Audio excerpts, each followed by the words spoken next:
Hello friends, welcome to Rudra classes. दोस्तों, आज की क्लास में हम बहुत ही इंपॉर्टेंट क्वेश्चन लेकर आए हैं। आप टीजीटी पीजीटी के चाहे जिस ईयर का पेपर उठा के देखेंगे, यहाँ से दो क्वेश्चन जरूर बनते हैं, क्योंकि ये डायनेमिक्स और एरिया अंडर द कर्व ये वाला क्वेश्चन है, तो यहाँ से क्वेश्चन बनता ही है। तो देखते हैं आज का क्वेश्चन। क्वेश्चन है, the area cut off the parabola 4y equal to 3x square by straight line 2y equal to 3x plus 12 is। तो ये पैराबोला ये दिया है हमें, और ये स्ट्रेट लाइन का इक्वेशन दिया है, एरिया हमसे पूछा है। तो इस टाइप के कम से कम 4 से 5 क्वेश्चन बनते हैं, जिसमें से ये आपको, जैसे ये ट्रिक आपको अगर याद रहेगा तो आप आसानी से कर जाएंगे। तो चलिए देखते हैं कि अपवर्ड पैराबोला और राइट हैंड पैराबोला। देखिए, अपवर्ड पैराबोला जो होता है, ये पॉजिटिव में इसका वैल्यू रहेगा, मतलब कि देखिए यहाँ तो देखने से ही पता चल रहा है ये एक्स स्क्वायर है। देखिए, x square equal to 4ay, इससे हमें कंपेयर करना होगा।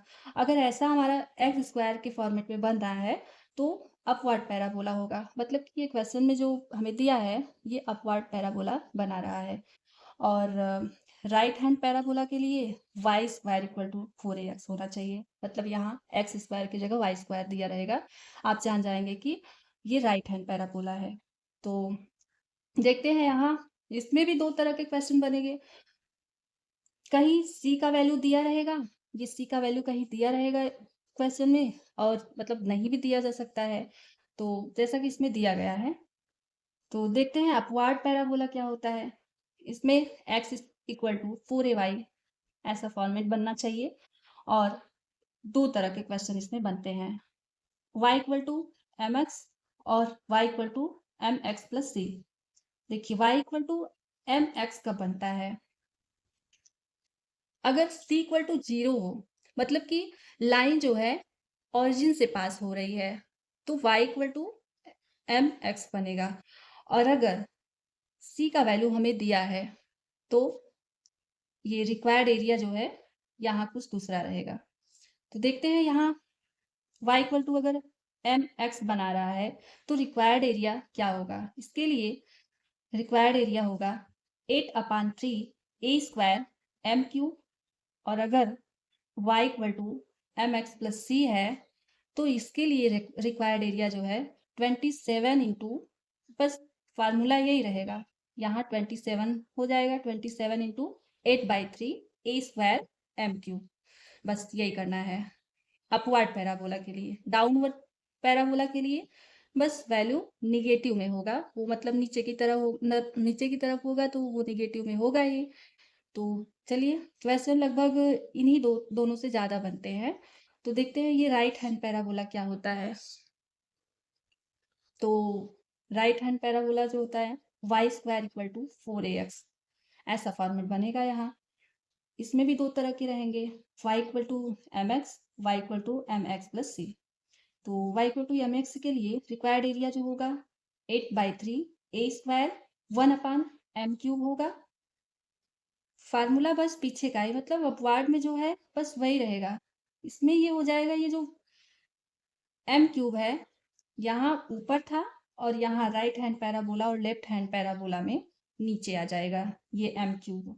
बस यहाँ हो जाएगा 8/3 ए स्क्वायर 1/m³, और y equal to m x plus c है तो required area 27 into 8/3 a square upon m³ हो जाएगा।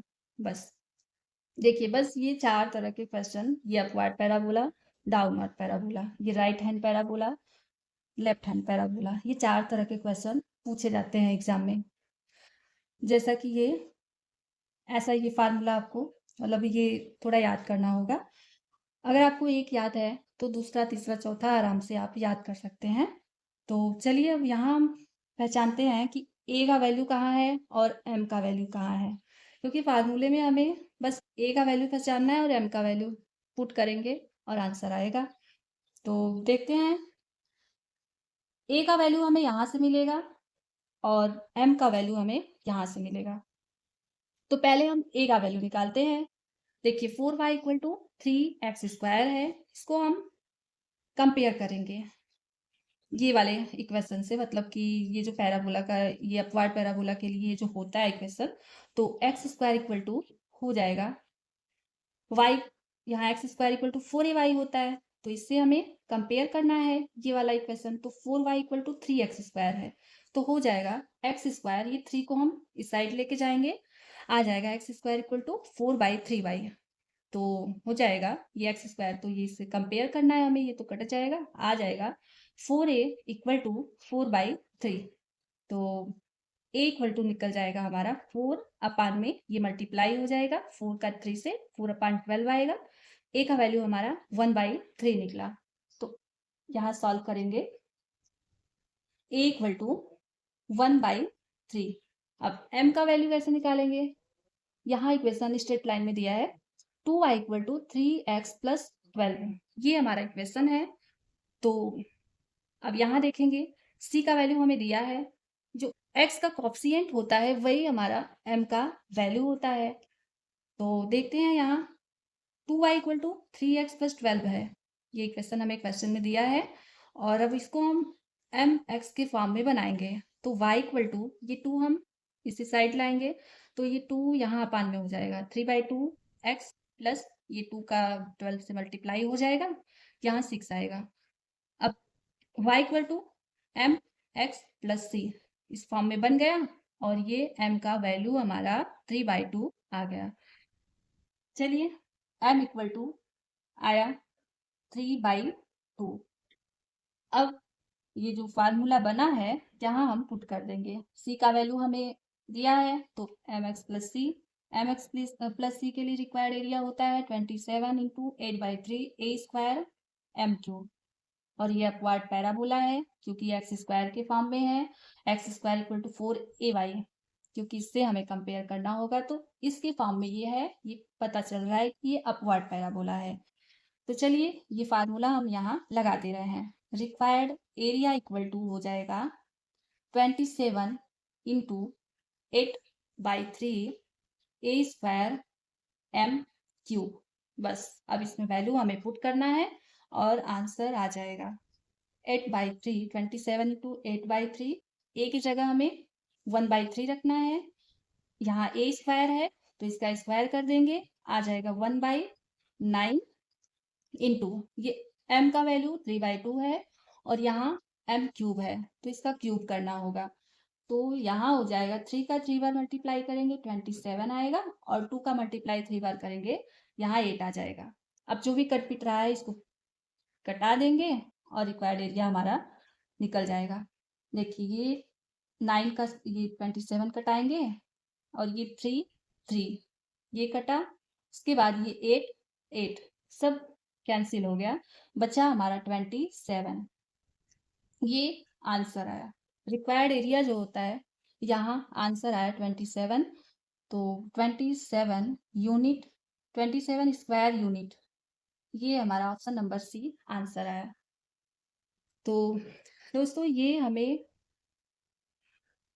ध्यान देना होगा कि ये फार्मूला हमें कहाँ लगाना है, ये थोड़ा सा हमें क्वेश्चन से देखना होगा कि ये किस फॉर्म में है, अपवार्ड है कि राइट हैंड पैराबोला है। तो अपवार्ड के लिए हमें x² इक्वल टू 4ay से कंपेयर करना होगा, और यहाँ x² आपको दिख रहा है तो तुरंत आप पहचान जाएंगे, और ये mx प्लस सी, x का कोफिशिएंट जो होगा वो m का वैल्यू होगा, और उसके बाद ये फार्मूले में हम वैल्यू पुट करेंगे और आंसर आ जाएगा। तो दोस्तों कभी कभी ऐसा भी इक्वेशन दिया होता है जिसमें हमें ये पता नहीं चल पाता कि ये अपवार्ड है या फिर डाउनवर्ड है, राइट हैंड है पैराबोला या फिर लेफ्ट हैंड पैराबोला है। तो इसके लिए अगर equation of parabola y equal to ax² plus bx plus c है, तो अगर यहाँ a का वैल्यू जो है पॉजिटिव है तो पैराबोला अपवार्ड होगा, मतलब ऐसे पहचान में आएगा कि ये अपवार्ड पैराबोला है, और अगर a का वैल्यू निगेटिव है तो हम पहचानेंगे कि वो पैराबोला जो है डाउनवर्ड पैराबोला है। और ठीक ऐसे ही लेफ्ट हैंड पैराबोला और राइट हैंड पैराबोला में होगा, इसमें भी यहाँ इक्वेशन x के फॉर्म में रहेगा, जैसे कि यहाँ भी हम बताए हैं और यहाँ भी y equal to x square, ये अपवर्ड के लिए एक्स स्क्वायर आपको दिखेगा, और लेफ्ट हैंड पैराबोला और राइट हैंड पैराबोला के लिए आपको दिखेगा वाई स्क्वायर। इस वाई स्क्वायर के फॉर्म में दिखेगा इक्वेशन जो है। तो x equal to a y square plus b y plus c अगर आपको दिख रहा है, और यहाँ a ग्रेटर देन 0 है, तो मतलब कि a का वैल्यू जो है पॉजिटिव है, तो वो राइट हैंड पैराबोला बनेगा। और अगर a का वैल्यू जो है निगेटिव दिख रहा है आपको, तो वो लेफ्ट हैंड पैराबोला बनेगा। ये आपको थोड़ा ध्यान देना होगा, क्योंकि कभी कभी क्वेश्चन दिया रहता है, आपको आता रहेगा, लेकिन आप पहचान नहीं पाएंगे कि यहाँ फार्मूला कौन सा रखे, करना क्या है, ये अपवार्ड पैराबोला है या फिर लेफ्ट हैंड पैराबोला है कि राइट हैंड पैराबोला है, ये हम नहीं पहचान पाते। तो इसके लिए बस ये थोड़ा ध्यान देना होगा, और आपका आंसर आएगा, जरूर आ जाएगा। तो चलिए नेक्स्ट क्वेश्चन देखते हैं। ये डायनेमिक्स का क्वेश्चन है। यहाँ से भी क्वेश्चन हमें एग्जाम में दिखते हैं, तो देखते हैं। क्वेश्चन है, if the horizontal range of a projectile is equal to its gained maximum height, तो horizontal range जो है मैक्सिमम हाइट के इक्वल दिया है, इसमें इक्वल बोल रहा है करने के लिए, then it's angle of projection is, तो हमसे अल्फा का वैल्यू पूछा है, मतलब वो एंगल कौन सा बना रहा है, यहाँ हमें ये निकालना है। तो चलिए सॉल्व करते हैं। देखिए यहाँ यहाँ से क्वेश्चन तो बनते ही हैं, ये तो फिक्स है। और कितने क्वेश्चन बनते हैं, घुमा फिरा के 4 टाइप के क्वेश्चन बनते हैं। कुछ पार्टिकल मैक्सिमम हाइट गया, हॉरिजॉन्टल रेंज पूछा, टाइम पूछा, मैक्सिमम हाइट पूछा, मतलब कुछ भी पूछ सकता है। घुमा फिरा के यही चार टाइप के आपके क्वेश्चन बनेंगे। तो इसके लिए ये आपको फार्मूले रटने होंगे। ये 4 अगर फार्मूले आपको याद है, तो ये क्वेश्चन, कोई भी क्वेश्चन करने में आपको आसानी होगा। तो चलिए पहले हम फार्मूला ही देख लेते हैं, होता क्या है। अगर मैक्सिमम हाइट, अगर आप पूछ रहा है क्वेश्चन में मैक्सिमम हाइट, तो इसके लिए फार्मूला होगा you square sign square alpha अपान में 2g, मैक्सिमम हाइट के लिए। और अगर आपसे पूछे कि टाइम, अगर टाइम निकालना है, टाइम ऑफ फ्लाइट भी इसको बोल देता है कभी कभी, तो इसके लिए फार्मूला होगा 2u साइन अल्फा अपान में g। और एक पूछता है कि हॉरिजॉन्टल रेंज, जो कि क्वेश्चन में हमसे ये पूछा है, हॉरिजॉन्टल रेंज होता है u square sine 2 alpha upon g. तो ये होता है फार्मूला। कभी कभी मैक्सिमम हॉरिजॉन्टल रेंज ये भी पूछ सकता है, तो इसके लिए ये फार्मूला होगा यू स्क्वायर अपान जी। इसके लिए ये कंडीशन देगा क्वेश्चन में कि मैक्सिमम हॉरिजॉन्टल रेंज तभी निकाला जाता है जब एंगल ऑफ प्रोजेक्शन जो होता है 45 डिग्री का होता है। यदि एंगल जो है 45 डिग्री का बनता है, तो पार्टिकल को मैक्सिमम डिस्टेंस तक मतलब फेंका जाता है, फेंका जा सकता है। अगर आपका 45 डिग्री का जो एंगल बन रहा है, तब हम पार्टिकल को मैक्सिमम डिस्टेंस तक फेंक सकते हैं। तो इसके लिए मतलब ये फार्मूला तो हमारा यही है, जो ये हॉरिजॉन्टल रेंज का ही है। यहाँ 45 डिग्री बस रखेंगे तो मैक्सिमम के लिए आ जाएगा, मैक्सिमम हॉरिजॉन्टल रेंज। तो यही फार्मूले में हम अल्फा की जगह 45 डिग्री रख देंगे, तो बन जाएगा यू स्क्वायर साइन 2, यहाँ 45 हो जाएगा अपान में जी। तो 2 का 45 में मल्टीप्लाई अगर हम करेंगे, यहाँ देखिए 2 का अगर 45 में मल्टीप्लाई हम कर रहे हैं, तो यहाँ साइन 90 बन जाएगा। अब u square sine 90 upon g, sine 90 का वैल्यू होता है 1। अब यहाँ 1 रखेंगे तो हो जाएगा हमारा maximum of horizontal range equal to आ जाएगा यू स्क्वायर अपान जी, ये आ जाएगा।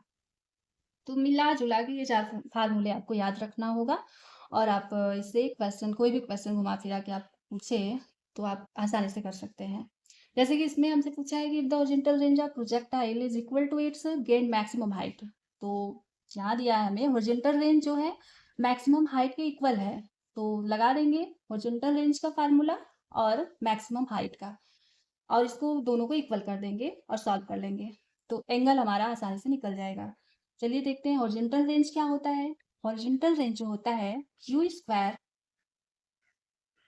Sign 2 alpha upon g, equal किसके इक्वल है, मैक्सिमम हाइट के। अब मैक्सिमम हाइट क्या होता है, मैक्सिमम हाइट का फार्मूला होता है u square sign square alpha अपान 2g। अब देखिए, अब यही दोनों हम सॉल्व करेंगे, अल्फा का वैल्यू हमारा निकल जाएगा। चलिए, यू स्क्वायर से कटा, ये साइन 2 अल्फा है, ये मिस्टेक हो गया लिखने में। यू स्क्वायर साइन 2 अल्फा है, तो यू स्क्वायर दोनों बराबर है, तो ये कट जाएगा, और ये जी दोनों कटा। अब बचा क्या, साइन 2 अल्फा। साइन 2 अल्फा को हम लिख सकते हैं sine 2 sine alpha into cos alpha, ये लिख सकते हैं। तो यहाँ हम यही लिख देंगे 2 sine alpha into cos alpha.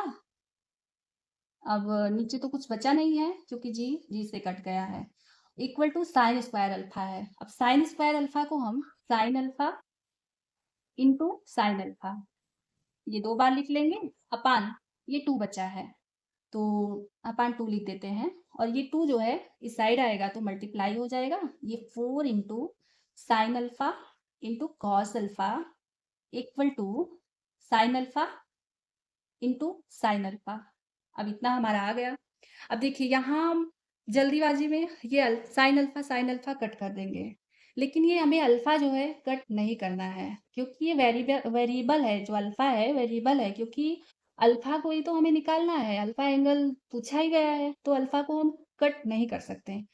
तो यहाँ हम इसको इस साइड लाएंगे और कॉमन लेंगे, sine alpha 4 sine alpha into cos alpha minus sine alpha into sine alpha, sine alpha into sine alpha equal to 0 हुआ। अब यहाँ दोनों में साइन अल्फा है तो कॉमन ले लेंगे, साइन अल्फा कॉमन लिए तो आया 4 cos alpha minus sine alpha, यहाँ एक साइन अल्फा कॉमन में गया और कटा, बचा साइन अल्फा इक्वल टू 0। अब देखिए, साइन अल्फा एक बार हम साइन अल्फा इक्वल टू 0 ले सकते हैं, साइन अल्फा इक्वल टू 0, तो अल्फा इक्वल टू 0 आ गया। एंगल जो है 0 आया, इसको हम नहीं लेंगे, मतलब इसको रिजेक्ट कर देंगे। क्यों करेंगे, क्योंकि अगर एंगल 0 होगा तो प्रोजेक्शन नहीं होगा। मतलब अगर हम कोई भी पार्टिकल को लेंगे और ग्राउंड से ही ग्राउंड पर फेंक देंगे तो प्रोजेक्शन तो होगा नहीं, मतलब कोई एंगल बनेगा नहीं। तो अल्फा का मतलब 0, कोई एंगल बनाना चाहिए, यहाँ 0 इसीलिए हम नहीं लेंगे। तो चलिए, ये कैंसिल रिजेक्ट करते हैं, लेते हैं 4 cos alpha minus sine alpha, 4 cos alpha minus sine alpha equal to 0।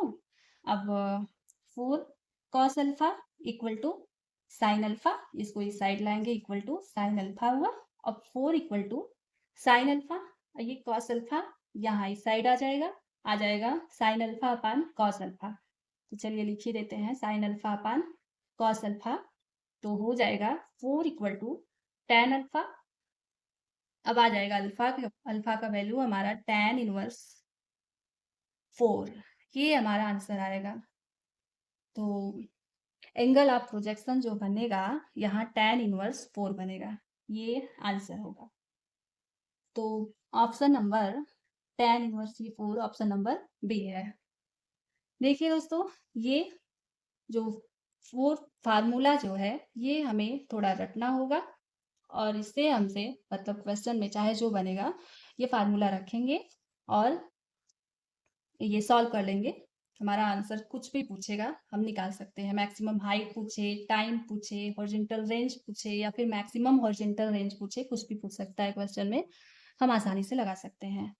तो चलिए, ये आपको समझ आ गया होगा, तो नेक्स्ट क्वेश्चन चलते हैं। क्वेश्चन है हमारा, the value of integration 0 to 1 tan inverse x अपान में 1 प्लस एक्स स्क्वायर dx, ये हमारा क्वेश्चन है। तो हमें वैल्यू निकालना है, तो चलिए सॉल्व करते हैं। तो चलिए, इस पे हम सबसे पहले ये करेंगे कि tan इनवर्स x की जगह हम t मान लेंगे।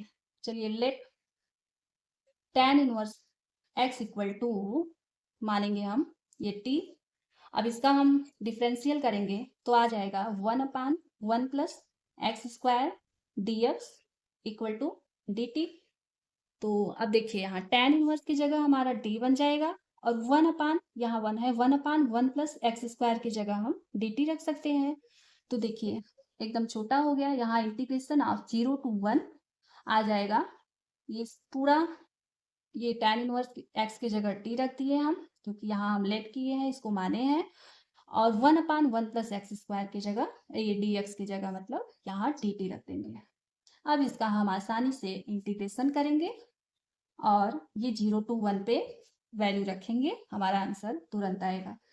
तो इंटीग्रेशन ऑफ 0 to 1, चलिए ये इंटीग्रेशन हम कर दे रहे हैं, यहाँ आ जाएगा टी स्क्वायर अपान में, देखिए टी स्क्वायर अपान 2 आ जाएगा इसका इंटीग्रेशन टी का, और 0 to 1 पे निकालना है, प्लस सी। अब देखिए इक्वल टू हो जाएगा, टी की जगह हमें रखना है tan इनवर्स x। अब ये वैल्यू हम यहाँ रख देंगे, क्योंकि हम छोटा करने के लिए मतलब इंटीग्रेशन करने के लिए छोटा से छोटा मान रहे हैं, बस इसीलिए हम लेट कर लेते हैं कि मान लेंगे तो हमारा ये वैल्यू जो है यहाँ सब छोटा हो जाएगा और इंटीग्रेशन हम आसानी से कर पाएंगे। तो इंटीग्रेशन तो हो गया, अब वैल्यू यहाँ रखना है, तो 1/2 को हम बाहर कर लेंगे और ये t की जगह हम tan इनवर्स x रखेंगे का होल स्क्वायर है, ये स्क्वायर है। तो देखिए 1/2 ये tan इनवर्स x, पहले हम 0 रखेंगे और 1 रखेंगे, तो चलिए tan इनवर्स एक बार 1 रखेंगे माइनस tan इनवर्स 0, ये 0 to 1 पे निकालना है क्योंकि, तो आ जाएगा हमारा आंसर 1/2। अब देखिए यहाँ tan इनवर्स 1 है और माइनस tan इनवर्स 0 है। अब tan 0 का मान क्या होता है, tan 0 का मान हमारा 0 ही होता है। तो देखिए tan 0 इक्वल टू 0 डिग्री का वैल्यू मतलब 0 ही होता है, तो ये तो कैंसिल आउट हो जाएगा, इसका तो कोई मान ही नहीं होगा यहाँ, और आ जाएगा tan इनवर्स 1। तो tan इनवर्स 1 किसका होता है, tan में 45 डिग्री का मान होता है। तो 45 को हम लिख सकते हैं π/4, और tan देखिए tan इनवर्स ये जो 1 है इसको हम लिख सकते हैं tan 45 मतलब π/4 लिख सकते हैं। अब ये tan और tan कट जाएगा, बचेगा केवल ये π/4 बचेगा, और ये है स्क्वायर में, यहाँ स्क्वायर टी स्क्वायर है तो यहाँ स्क्वायर लगाना पड़ेगा, तो ये स्क्वायर में है, आ जाएगा पाई स्क्वायर बाई ये 4 है, तो 4 का 4 में मल्टीप्लाई करेंगे 16 आएगा।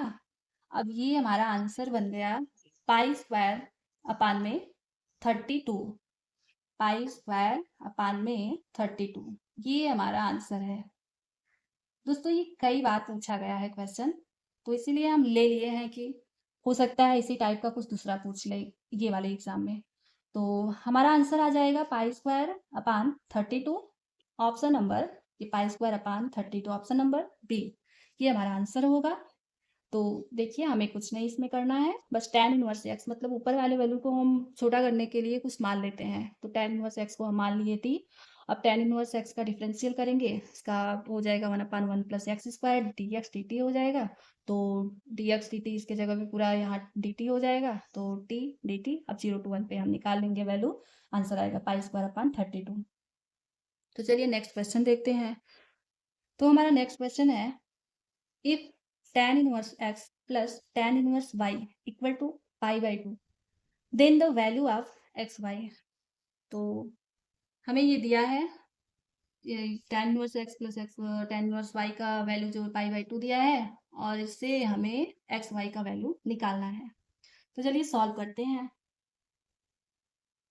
तो इसका हम यहाँ फार्मूला लगा देंगे, tan inverse x plus tan inverse y, इसका फार्मूला हो जाएगा tan inverse x plus y upon 1 minus x into y equal to, ये π/2 है, π/2।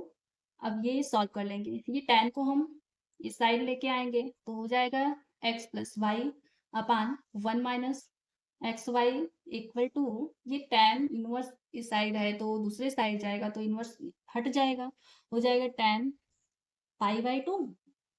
अब यहाँ हम कर देंगे, देखिए पहले इसको सॉल्व कर लेते हैं, tan π/2 अब 10 पाई/2 मतलब 1090, पाई का वैल्यू 180 होता है, तो 180 को 2 से मल्टीप्लाई करेंगे, आ जाएगा 1090। अब 1090 का वैल्यू कितना होता है? 1090 का वैल्यू होता है जो इनफाइनाइट होता है, इनफाइनाइट होता है 1090 का वैल्यू। तो x plus y upon 1 minus x y equal to हो जाएगा 1090 को हम लिख सकते हैं, यहाँ देखिए ये 1090 का वैल्यू जो है इनफाइनाइट आया। अब इनफाइनाइट को हम 1/0 लिख सकते हैं, क्योंकि 1/0 इक्वल टू 2 ही होता है इनफाइनाइट, तो इसको हम 1/0 लिख देंगे। अब देखिए यहाँ हो जाएगा, इसको मल्टीप्लाई कर देंगे, आ जाएगा, ये तो 0 आ जाएगा सब। यहाँ बस बचेगा 1 minus x y equal to 0। Answer आया -xy = -1, ये माइनस माइनस कैंसिल आउट हुआ, आ जाएगा x y इक्वल टू 1। ये हमारा आंसर आ जाएगा, xy equal to 1, option number B, ये हमारा आंसर है। हाँ, अगर एक बात और, अगर आपसे ये तो 10 में पूछा है, अगर कॉट में भी ऐसा दिया है तो, और एक्स वाई का वैल्यू पूछा है, तो उसका मान भी 1 ही होगा। देखिए cot inverse x plus cot inverse y equal to, अगर आपको पाई/2 दिया है तो एक्स वाई इक्वल टू 1 ही होगा। tan का आप लगा रहे हैं तो cot का भी आपको ये ध्यान में देंगे कि tan के बाद cot ही आता है, इसका अपोजिट होता है, तो ये भी 1 ही होगा, क्योंकि 1/, में इसको कर देंगे और फार्मूला लगाएंगे, same x y equal to 1 ही बनेगा। तो चलिए नेक्स्ट क्वेश्चन देखते हैं। हमारा क्वेश्चन नेक्स्ट है, if sin inverse x plus sin inverse y equal to theta, then the value of cos inverse x plus cos inverse y equal to पूछा है। ये दे दिया है एक तो, एक का वैल्यू थीटा दिया है, और दूसरे का मतलब sine inverse x plus sine inverse y equal to theta दे दिया है, और पूछा है cos inverse x plus cos inverse y का वैल्यू मतलब पूछ लिया है। तो ये हमारा मतलब ये कॉन्सेप्ट होता है कि sine inverse x plus sine inverse y equal to अगर थीटा दिया है और पूछे आपसे कि cos inverse x plus cos inverse y क्या होगा, तो इसका आंसर हो जाएगा पाई माइनस थीटा। कभी कभी ऐसा वन लाइनर में भी मतलब छोटा छोटा क्वेश्चन भी एग्जाम में पूछ लेता है, ऐसा नहीं कि 125 क्वेश्चन है तो सभी एकदम लॉन्ग वाला ही पूछेगा, ऐसा नहीं है। काफ़ी क्वेश्चन ट्रिक बेस होंगे, कुछ 10 से 20 क्वेश्चन मतलब लॉन्ग होंगे, कुछ वन लाइनर क्वेश्चन होंगे कि देखते ही आपका आंसर मतलब ऑप्शन में लगा देंगे, कुछ कॉन्सेप्ट होगा कि पता रहेगा, कुछ फार्मूला बेस्ड होगा, तो ऐसे क्वेश्चन बनते हैं। तो इसमें cos inverse x plus cos inverse y equal to pi minus theta हो जाएगा, ऑप्शन नंबर सी हो जाएगा। और देखिए साइन का अपोजिट ये मतलब कॉस होता है, तो अगर आपसे cos inverse x plus cos inverse y equal to theta मतलब क्वेश्चन में दिया है, और पूछे कि sine inverse x plus cos inverse sine inverse, यहाँ साइन इनवर्स ही रहेगा, sine inverse y equal to अगर आपसे पूछ रहा है, तो इसका भी मतलब आंसर पाई माइनस थीटा ही होगा। तो ये आप ध्यान रखेंगे, अगर साइन में है फिर भी और कॉस से पूछ रहा है तो पाई माइनस थीटा होगा, और अगर कॉस में दिया है थीटा इक्वल टू थीटा दिया है cos inverse x plus cos inverse y, तो sine inverse x plus sine inverse y equal to इसका भी मान पाई माइनस थीटा ही होगा। तो चलिए नेक्स्ट क्वेश्चन देखते हैं। आज का ये लास्ट क्वेश्चन है, 56 क्वेश्चन हो गए आज तक के, और दोस्तों हमें कम से कम 250 से 300 क्वेश्चन प्रैक्टिस कराना है, और इसके बाद हम तरह तरह के स्टेट में आए क्वेश्चन सॉल्व करेंगे, तो लगभग हमारा प्रैक्टिस अच्छा हो जाएगा।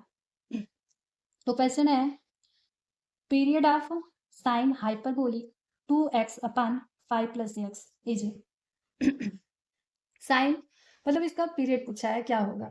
तो हम जानते हैं कि साइन हाइपरबोलिक से मतलब sine hyperbolic x equal to होता है 2 पाई आई, और अगर आपसे पूछे कि यहाँ साइन ना देके tan का पूछे, tan hyperbolic x equal to क्या होगा, तो पाई आई हो जाएगा उसका। फिलहाल यहाँ हमसे साइन हाइपरबोलिक x पूछ रहा है, तो इसको सॉल्व कर रहे हैं। आ जाएगा साइन हाइपरबोलिक x का वैल्यू तो 2 पाई आई होगा, तो यहाँ हम रख देंगे 2 पाई आई।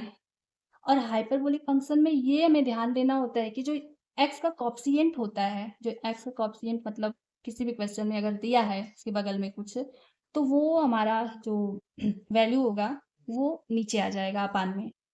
तो ये आप थोड़ा ध्यान देंगे। तो साइन हाइपरबोलिक एक्स का 2 पाई आई हो जाएगा और ये 2 जो है ये नीचे चला आएगा। 2 इंटू में ये 5 प्लस एक्स है ही, हो जाएगा ये 2 और 2 कट जाएगा, आंसर हमारा आ जाएगा पाई आई अपान में 5 प्लस एक्स। ये हमारा आंसर हो जाएगा। Option number pi I plus 5 plus x, option number A. और दोस्तों अगर tan हाइपरबोलिक एक्स का पूछे तो इसका वैल्यू हमें डायरेक्ट आंसर में लगाना है पाई आई, और साइन हाइपरबोलिक एक्स का डायरेक्ट पूछे मतलब कुछ वैल्यू यहाँ दिया ना रहे तो इसके लिए पूछे तो डायरेक्ट हम लगा देंगे 2 पाई आई, ये आंसर हो जाएगा। तो चलिए दोस्तों, आज का क्वेश्चन कैसा लगा? अच्छा लगा हो तो वीडियो को लाइक करिए और चैनल को सब्सक्राइब जरूर करिए। तो मिलते हैं अगले क्लास में ऐसे इंपॉर्टेंट चैप्टर को लेके जो कि एग्जाम में पूछे ही जाते हैं। तो आज के लिए इतना ही, मिलते हैं नेक्स्ट क्लास में।